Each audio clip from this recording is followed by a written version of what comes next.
Hello everyone, welcome to Path IAS academy. मैं प्रिंस कुमार शर्मा आप सबका पाथाईएस एकेडमी में स्वागत करता हूं। तो आज के इस वीडियो में हम डिस्कस करने वाले हैं केमिस्ट्री का जो सेक्शन था, कंबाइंड फॉरेस्ट सर्विसेज का जो एग्जाम हुआ था, उसके केमिस्ट्री के सेक्शन के सोल्यूशन को हम डिस्कस करेंगे। चलिए आगे बढ़ते हैं और देखते हैं केमिस्ट्री में किस प्रकार के क्वेश्चन पूछे गए थे और उसका सोल्यूशन क्या होना चाहिए। सबसे पहला जो क्वेश्चन है वो बेसिकली आपका रेट ऑफ रिएक्शन से जुड़ा हुआ क्वेश्चन है। इसमें पूछा हुआ है ये सेट डी जो है हम डिस्कस कर रहे हैं, इसमें 51 जो है वहां से क्वेश्चन से स्टार्ट हुआ है। तो एनवी कोटि की अभिक्रिया यहाँ पर लिखा हुआ है ना। तो उसके लिए हमको जो है यहाँ पर देखना पड़ेगा कि जो एनवी कोटि की अभिक्रिया होती है उसका वेग स्थिरांक की इकाई, ठीक है। यहाँ पर तो सिंपल सा क्वेश्चन पूछा हुआ, अगर आपने पढ़ा होगा उसकी इकाई के बारे में तो आपको आइडिया होगा कि जो उसका सही आंसर क्या होगा, mole to the power 1 minus n, litre to the power n minus 1 और second to the power minus 1। अब देखिए ये अगर आपको पता है तो एक क्वेश्चन ऑलरेडी और बन जाएगा, क्योंकि एक क्वेश्चन और भी पूछा गया है यहाँ पर कोटि से ही। वहां पर एक अभिक्रिया दी गई है और उसका कुछ मान दिया गया है ना, वेग स्थिरांक का, और उसके आधार पर जो है वहां पूछा गया है कि ये शून्य कोटि का है, प्रथम कोटि का है। तो अगर आपको ये क्वेश्चन बन गया है तो उसी से वो दूसरा क्वेश्चन भी आपको जो है बन जाएगा बिना कोई सॉल्व किए, ठीक है। तो इसको आपको याद रखना है कि मोल की power 1 minus n, litre to power n minus 1 और सेकेंड माइनस 1। तो ये इसका जो है राइट आंसर है। तो बेसिकली 51 का ऑप्शन सी जो है राइट है। इसके बाद हम बात करते हैं निम्नलिखित में से कौन सी स्पीशीज उभयधर्मी प्रकृति की है। अब यहाँ पर उभयधर्मी जिसको हम क्या बोलते हैं, एम्फोट्रिक इन नेचर बोलते हैं। तो एम्फोट्रिक मतलब होता है कि जो अम्ल की भांति भी व्यवहार करे और क्षार की भांति भी क्या करे, व्यवहार करे, एसिड और बेस दोनों के जैसे। तो अगर आप यहाँ पर ऑप्शंस के अकॉर्डिंगली अगर आप देखें और अगर आपको अगर एसिड और बेस का डेफिनेशन भी मालूम है, जो अलग अलग कंसेप्ट है उसके, ब्राउनस्टेन, लॉरी और आर्हेनियस और लुइस का जो कंसेप्ट है उसमें से अगर कंसेप्ट आपको मालूम होंगे तो आप आसानी से निकाल लेंगे। जो H प्लस दे सकते हैं और H प्लस ले सकते हैं, अगर उसी का कंसेप्ट का हम इस्तेमाल करें तो यहाँ पर आपको देखने को मिलेगा कि ये HSO4 जो माइनस है वह H प्लस दे भी सकता है और SO4 2 माइनस बना लेगा, और H प्लस लेकर वो क्या बना लेगा, H2SO4 बना लेगा। तो कहीं ना कहीं हम बोल सकते हैं कि HSO4 माइनस जो है यह हमको जो है उभयधर्मी प्रकृति का लगता है। तो इसका एप्रोप्रिएट आंसर जो है वो क्या हो जाएगा, HSO4 माइनस हो जाएगा। और ऐसी प्रॉपर्टी और कोई भी दूसरा जो है आयन वो आपको दिखाता हुआ नहीं दिख रहा है। तो कहीं ना कहीं वहां से डायरेक्टली हम जो है HSO4 माइनस को जो है यहाँ पर आंसर मान लेंगे, ठीक है। इसके बाद हम आते हैं नेक्स्ट क्वेश्चन जो है ये पीएच वैल्यू से है, जो कि एक क्वेश्चन तो आना यहाँ से तय था और आया भी। तो यहाँ पर सल्फ्यूरिक अम्ल के 0.05 मोलर विलियन के पीएच का मान होगा। अब यहाँ पर आपको देखना है कि नॉर्मेलिटी में नहीं दिया हुआ है, ये मोलर में दिया हुआ है। अगर ये नॉर्मेलिटी में दिया होता तो इसको हम 2 से डिवाइड भी करना पड़ता, क्योंकि ये डाइप्रोटिक है। तो कहीं ना कहीं यहाँ पर मोलर दे दिया है, मतलब सिंपल सा है। यहाँ पर हमको जो है उसका कंसंट्रेशन दे दिया है, ठीक है। अब यहाँ पर अगर हम बात करें तो इसका कंसंट्रेशन 0.05 यहाँ पर दिया हुआ है। तो हम इसको क्या लिख सकते हैं, 5 into 10 to the power minus 2, और इसका हम क्या ले लेंगे, लॉग के फॉर्मूला में सीधा क्या होता है, कंसंट्रेशन का हमको लॉग लेना होता है। तो यहाँ पर अगर हम लॉग लेंगे तो यहाँ पर हो जाएगा 5 इंटू 10 टू पावर माइनस 2, और ये हो जाएगा log 5 प्लस जो हो जाएगा ये log 10 to the power minus 2। तो इस तरीके से इसको अगर हम सॉल्व करेंगे तो बेसिकली यहाँ पर तो माइनस पावर में है तो उसको हम माइनस में लिखते हैं, यहाँ पर सामने में माइनस लिखना पड़ता है, इस तरीके से हमको माइनस लिखना पड़ता है। तो अगर हम ब्रैकेट में लिखेंगे तो यहाँ माइनस माइनस क्या हो जाएगा, अंदर जाके माइनस मल्टीप्लाई होगा। तो ये हो जाएगा माइनस log 5 और ये हो जाएगा माइनस जो है फिर यहाँ पर ये 2 सामने आ जाएगा तो ये -2 और ये हो जाएगा log 10। तो अब यहाँ पर इंपॉर्टेंट बात ये कि log 5 की वैल्यू कितनी होती है, तो अप्रॉक्सीमेटली 0.68 आसपास होती है, जिसको हम 0.7 भी ले सकते हैं। तो अप्रॉक्सीमेटली अगर मान लो यहाँ पर मैं ले रहा हूँ -0.7 और यहाँ पर ये +2 हो गया, log 10 की वैल्यू तो 1 हो जाएगी। तो बेसिकली इसका वैल्यू कितना आना चाहिए, 1.3 के आसपास आना चाहिए ऑन एन एवरेज, ठीक है। तो पीएच की वैल्यू 1.3। अब 1.3 अगर वैल्यू आ रही है तो ये जो है अगर हम देखें तो ये 1 के ज़्यादा करीब है, यहाँ पर हमको देखने को मिल रहा है क्लोज है 1 के, ठीक है। तो इसका अप्रोप्रिएट आंसर क्या होना चाहिए, इट शुड बी 1, ठीक है। तो यहाँ से ये जो है क्वेश्चन बन सकता है इस तरीके से। तो ये बहुत सिंपल क्वेश्चन था, बहुत टफ नहीं था। इसके बाद आगे हम बात करते हैं निम्न में से किस आयन की वजह से ब्लीचिंग पाउडर अपना विरंजन क्रिया खो देता है अगर उसे ज़्यादा समय के लिए रखा जाए। अब ये क्वेश्चन थोड़ा कंट्राडिक्शन, आंसर में कंट्राडिक्शन हो सकता है, क्योंकि अगर हम बात करें आयोग ने जो आंसर लिया है वो मेरे ख्याल से ऑप्शन सी लिया हुआ है आयोग ने, और जो है इसका सही आंसर जो है अगर हम बात करें तो OCl माइनस और ClO3 माइनस दोनों हो सकता है। क्यों दोनों हो सकता है? क्योंकि जब हम लंबे समय तक ब्लीचिंग पाउडर को रखते हैं तो उसका ऑटो ऑक्सीडेशन स्वतः जो है ऑक्सीकरण होने लगता है, और ये ऑक्सीकरण होकर जो है, तो ऑक्सीकरण किसका होता है? अगर हम जो है ब्लीचिंग पाउडर का फॉर्मूला लिखें CaOCl3, तो इसमें आपको जो है कुछ कुछ आयन्स देखने को मिलेंगे। कैल्शियम का आयन देखने को मिलेगा, एक जो है आपका OCl माइनस आपको देखने को मिलेगा, एक आपको क्लोरीन जो है माइनस आपको देखने को मिलेगा। तो ये सब कुछ आयन दिए हुए यहाँ पर, ठीक है। ये जो है कैल्शियम का प्लस आयन देखने को मिलेगा।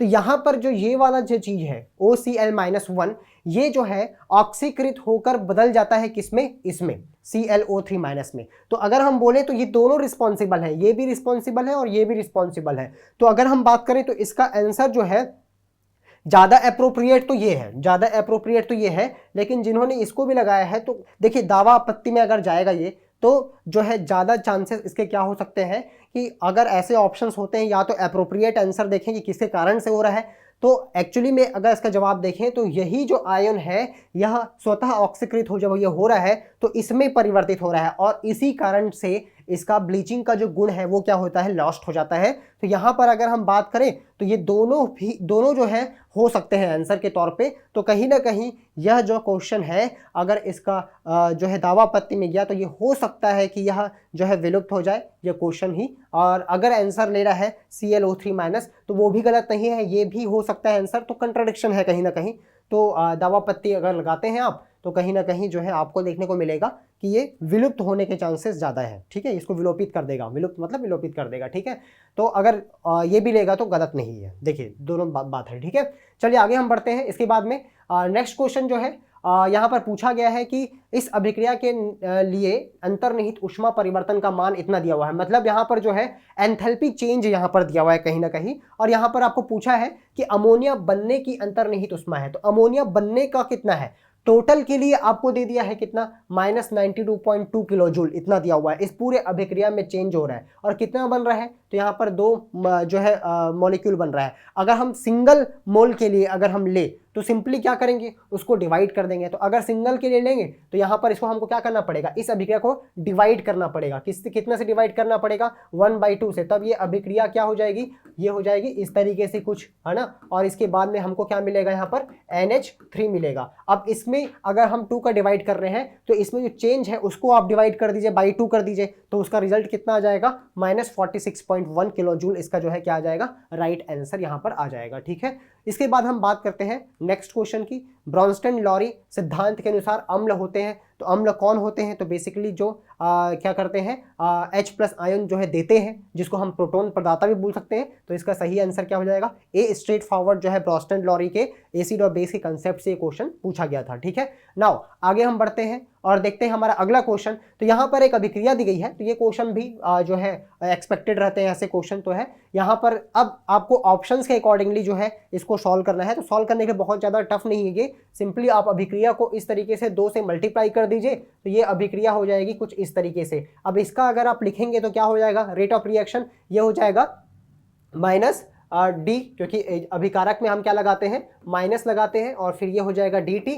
और अगर हम बात करें उत्पाद में, तो उत्पाद में वृद्धि होती है, तो ये हो जाएगा प्लस में, ये हो जाएगा आपका जो है D कंसंट्रेशन अपॉन क्या हो जाएगा? DT। तो ये आप आंसर मैच कीजिए, तो ऑप्शन डी जो है आपको इसी तरीके का देखने को मिल रहा है। तो अगर आपको लिखना ये आता है तो आसानी से क्वेश्चन बन जाता, इसमें बहुत ज़्यादा कोई टफनेस नहीं थी। चलिए आगे हम बढ़ते हैं नेक्स्ट क्वेश्चन की ओर। कौन सा असत्य कथन है? मतलब 3 सही है, इसमें कोई एक गलत है, ठीक है। और यह जो है अभिक्रिया से ही, देखिए उसी एक टॉपिक से बहुत सारे क्वेश्चन आए हुए हैं। यहाँ पर अगर हम देखें तो यहाँ पर क्या पूछा है? पहला ऑप्शन में दिया हुआ है अभिक्रिया में भाग लेने वाले पदार्थों का सांद्रण जितना अधिक होगा उस अभिक्रिया की चाल उतनी ही कम होगी। The greater the concentration of the substance involved in A reaction the lower the speed of reaction या रेट ऑफ रिएक्शन। तो सिंपल सी बात है, देखो ये पहला स्टेटमेंट ही अपने आप में गलत है। क्यों? अगर हम factor affecting rate of reaction देखें, अर्थात जो कारक होते हैं अभिक्रिया की दर को प्रभावित करने वाले, उसमें पहला कारक तो कंसंट्रेशन सही है। कंसंट्रेशन जितना ज़्यादा होता है स्पीड ऑफ रिएक्शन उतना ज़्यादा होता है। तो कहीं ना कहीं सीधे तौर पे आपने पहला अगर आप पढ़ेंगे और आपको देखने को मिलेगा कि आपका आंसर जो है आपको मिल चुका है। इसमें आगे आपको पढ़ने की जरूरत भी नहीं है, लेकिन आप पढ़ना चाहे तो पढ़ सकते हैं। बाकी जो सारी चीज़ें हैं वो लगभग सारी चीज़ें क्या है, सही ऑप्शन है। और ये जो है अगर हम बात करें तो यहाँ पर ये जो है पूरा अपोजिट स्टेटमेंट दिया हुआ है, तो कहीं ना कहीं हमारा जो है आंसर यहाँ पर मिल गया। इसके बाद हम आते हैं नेक्स्ट क्वेश्चन की ओर।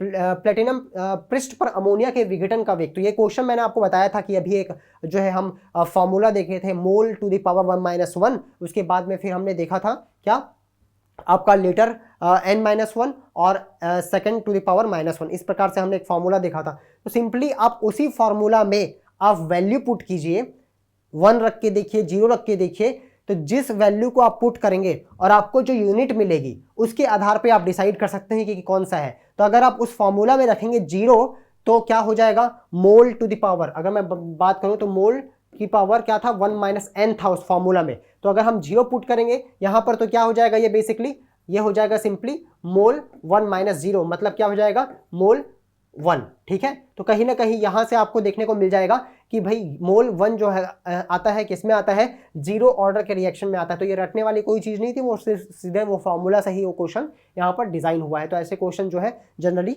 आने के चांसेस रहते हैं। ठीक है, इसके बाद हम बात करते हैं, ये क्वेश्चन रिपीटेड क्वेश्चन है प्रीवियस ईयर वाले क्वेश्चन से, मतलब प्रीवियस जो पेपर हुए थे एसीएफ का, वहीं से ये रिपीटेड क्वेश्चन है। वहां पर से कोरोजिव जो है सब्सटेंस के बारे में पूछा गया था, लेकिन वहां पर फॉर्मूला दिया हुआ था, यहाँ पर उनके नाम दिए हुए हैं। तो ये क्वेश्चन रिपीटेड क्वेश्चन है। इसका जो सही आंसर है वो क्या है, मर्क्यूरिक क्लोराइड इसका जो है राइट आंसर है। ठीक है, इसके बाद हम आगे आते हैं नेक्स्ट क्वेश्चन में।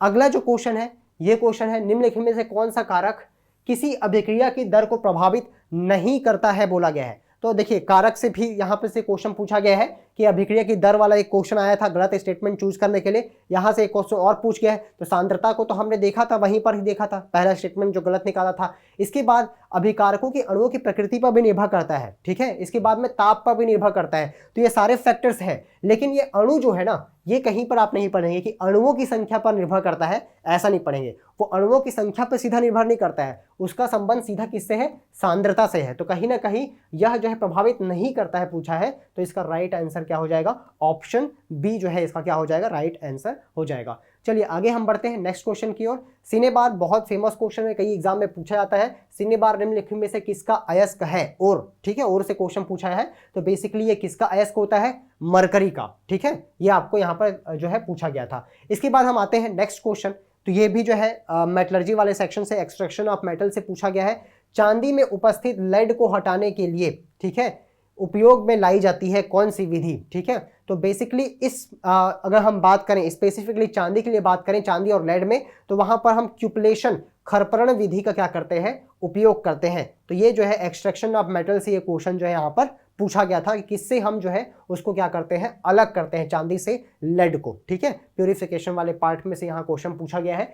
इसके बाद आगे आते हैं नेक्स्ट क्वेश्चन। तो ये क्वेश्चन में अगर आप जो है बेसिकली आसानी से इस क्वेश्चन को बना सकते हैं। भारी जल तो सबको लगभग पता ही होगा कि D2O होता है, और मृदु जल में आप आसानी से लगा सकते हैं कि कोई भी बाहरी आयन नहीं होगा, तो वो क्या होगा, बेसिकली सॉफ्ट वाटर या मृदु जल होगा। अब यहाँ पर जो है दो ही ऑप्शन ऐसे हैं जिसमें ये आपको ये जोड़े मिलेंगे। तो आपका ए का तीसरा, ठीक है, अगर ए का तीसरा देखें तो ये ए और डी में ही है, तो ये ऐसे ही क्या हो गए, दो ऑप्शन एलिमिनेट हो गए। और जो है सी का दूसरा, तो दोनों में सी का दूसरा दिया हुआ है। तो कहीं ना कहीं हमको जो है अब जो है बाकी बचे हुए सेक्शन में करना है।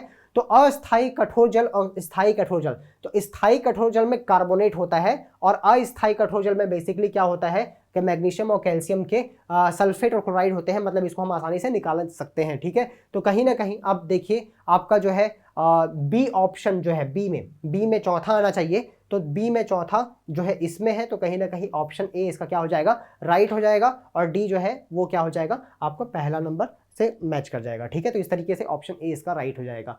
इसके बाद हम बात करते हैं 65। धातुओं सामान्यतः उसके अयस्क नाइट्रेट के रूप में नहीं पाए जाते। ठीक है, यहाँ पर थोड़ा क्वेश्चन को ट्रिकी यहाँ पर दिया हुआ है, तो हो सकता है कई लोगों का गलत हो, कई लोगों का सही हो। तो देखते हैं क्या है। तो बेसिकली धातुओं के नाइट्रेट जल में अति विनय है, ये बिल्कुल राइट ऑप्शन है। लेकिन अगर हम बोले कि धातु के नाइट्रेट अति अस्थायी है, तो ये गलत हो जाएगा। वो स्टेबल जो है अति अस्थायी नहीं होते हैं, स्टेबल होते हैं एक प्रकार से अगर हम बात करें तो कहीं ना कहीं अगर हम बात करें तो ये पहला स्टेटमेंट जो है रॉन्ग है, दूसरा क्या है, सही है ना। और यहाँ पर अगर हम देखें तो यहाँ पर एक ऑप्शन दिया हुआ है पहला गलत और लेकिन दूसरा सही है, तो ये इसका क्या हो जाएगा, राइट आंसर यहाँ पर हो जाएगा। तो मेटल के जो है प्रॉपर्टी से ये क्वेश्चन पूछा गया था, ठीक है। आगे हम बात करते हैं नेक्स्ट क्वेश्चन का। तो क्षारीय मृदा धातुएं क्षारीय धातु की अपेक्षा सघन होती है, मतलब बेसिकली यहाँ पर डेंस होती है।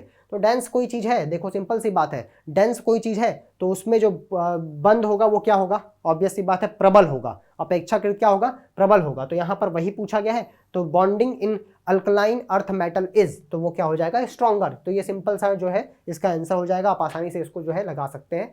इसके बाद हम बात करते हैं नेक्स्ट क्वेश्चन। तो ये जो है ना आपका लुकास जो टेस्ट होता है उससे ये क्वेश्चन पूछा गया है। लुकास अभिकर्मक का जो परीक्षण होता है अल्कोहल को पहचानने के लिए, तो लुकास अभिकर्मक सबसे अच्छा परीक्षण देता है जो है किसके साथ में, तृतीयक अल्कोहल के साथ में, टर्शरी अल्कोहल के साथ में। तो इस अगर आपको उतना ही पता है तो आपको यहाँ पर बस पहचानना था कि कौन सा तृतीयक अल्कोहल है। तृतीयक अल्कोहल बोलने का मतलब जिस कार्बन के साथ में ऑक्सीजन जुड़ा हुआ है उसके साथ में और भी अल्काइल ग्रुप उसके साथ में जुड़े होने चाहिए, इसी को हम तृतीयक बोलेंगे। तो अगर आप यहाँ पर देखेंगे तो ब्यूटेन 2 ऑल, मतलब ब्यूटेन मतलब कितना कार्बन, 4 कार्बन, और उसमें दूसरे वाले में क्या जुड़ा हुआ है, OH, है ना। तो ये ब्यूटेन 2 ऑल हो जाएगा। इसी प्रकार से ब्यूटेन 1 ऑल, तो 1 में OH जुड़ा हुआ है। अब यहाँ पर ये तो बिल्कुल भी नहीं है, यहाँ पर ये जो है सेकेंड डिग्री है, थर्ड डिग्री नहीं है। ब्यूटेन 1 ऑल रहेगा तो वो क्या हो जाएगा आपका 1 डिग्री हो जाएगा।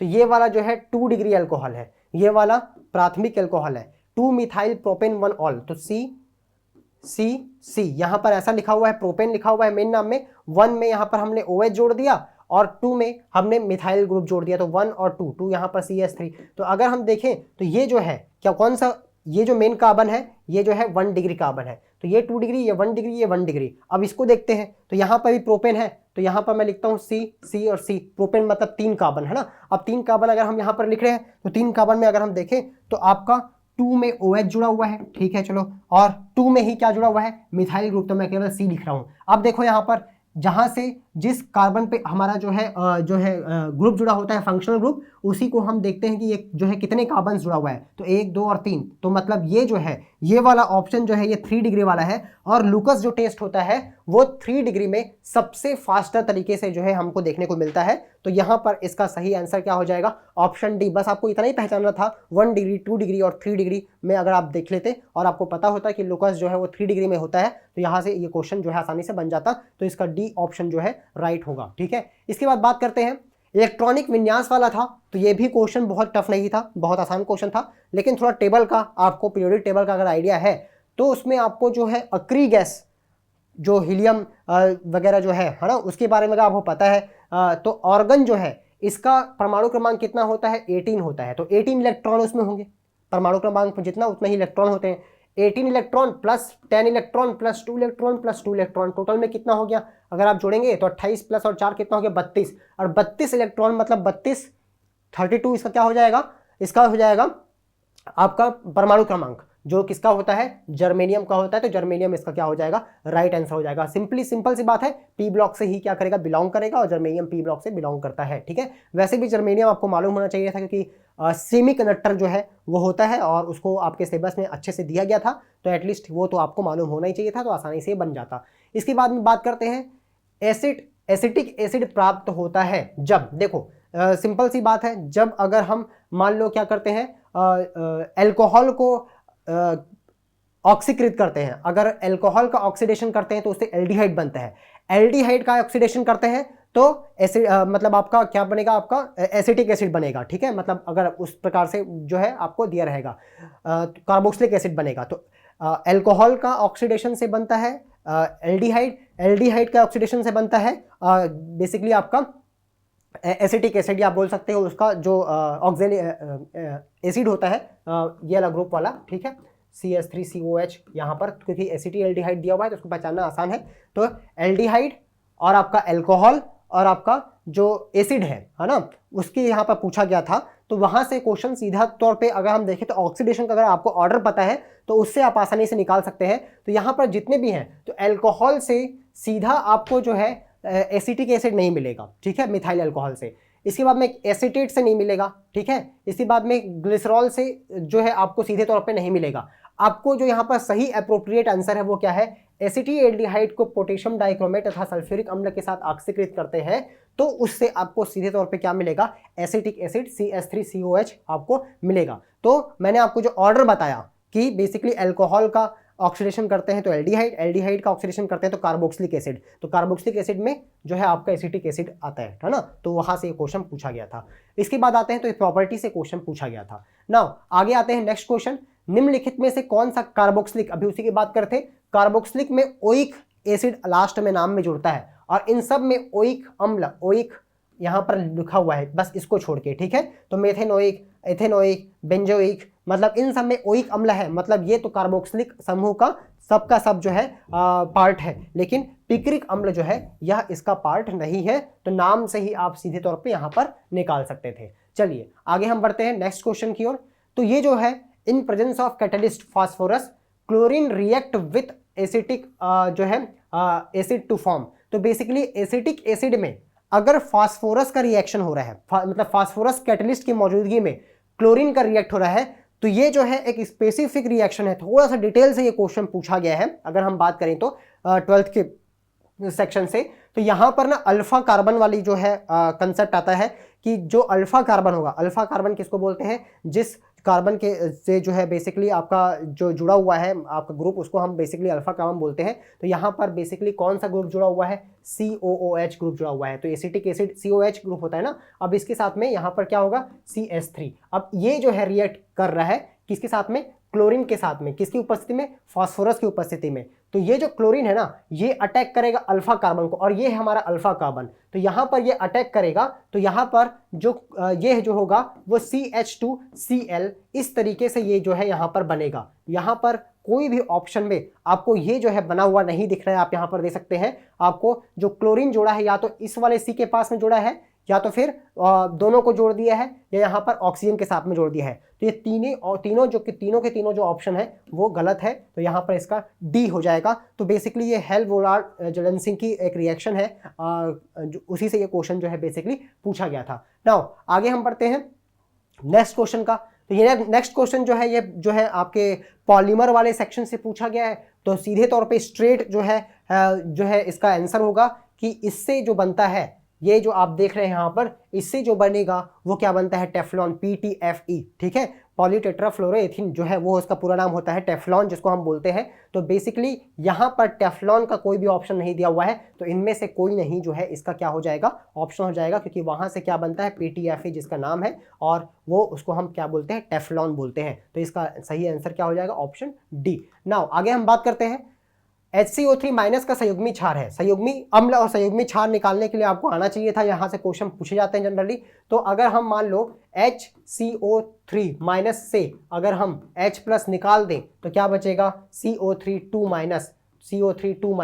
तो ये जो होगा इसका क्या होगा, H+ अलग हुआ तो उससे जो बनेगा क्या बनेगा, बेस बनेगा, और ये इसका क्या होगा, संयुग्मी क्षार। क्योंकि H+ देने वाला क्या होता है, अम्ल होता है। तो ये अम्ल है, तो ये उससे जो बना वो उसका संयुग्मी क्या हो जाएगा, क्षार हो जाएगा। तो इसका सही आंसर क्या हो जाएगा, ऑप्शन बी, ठीक है। तो ये इसका राइट आंसर है। तो इस प्रकार से हमारा जो केमिस्ट्री का सेक्शन था वो होता है कंप्लीट। तो जो भी कंट्राडिक्शन अगर आपको लग रहा है आंसर में, तो वो मैंने आपको बताया है कि वो सारी चीज़ें जो है, जैसे फॉर एग्जांपल वो ब्लीचिंग पाउडर वाला जो क्वेश्चन है वो कहीं ना कहीं जो है कंट्राडिक्शन करता है। तो जो भी ऑप्शन कंट्राडिक्ट कर रहा है वो कहीं ना कहीं, अगर किसी का कुछ सही है किसी का कुछ गलत है, तो उसमें घबराने की जरूरत नहीं है। वो बेसिकली जो है विलुप्त हो सकता है, या देखते हैं जो भी क्या होता है आयोग के अनुसार से। बाकी जो है आपका क्वेश्चन जो था लगभग केमिस्ट्री के बहुत ज़्यादा लेवल के जो है टफ लेवल का नहीं था, ठीक ठाक क्वेश्चन था, ठीक है। तो आसानी से ये जो है हम जो है इस क्वेश्चन में, अगर 22-23 क्वेश्चन है तो 20 क्वेश्चन तो आसानी से हम उसमें लगा ही सकते हैं, ठीक है। तो यहाँ पर हमारा जो केमिस्ट्री का सेक्शन है होता है वो भी कंप्लीट होता है।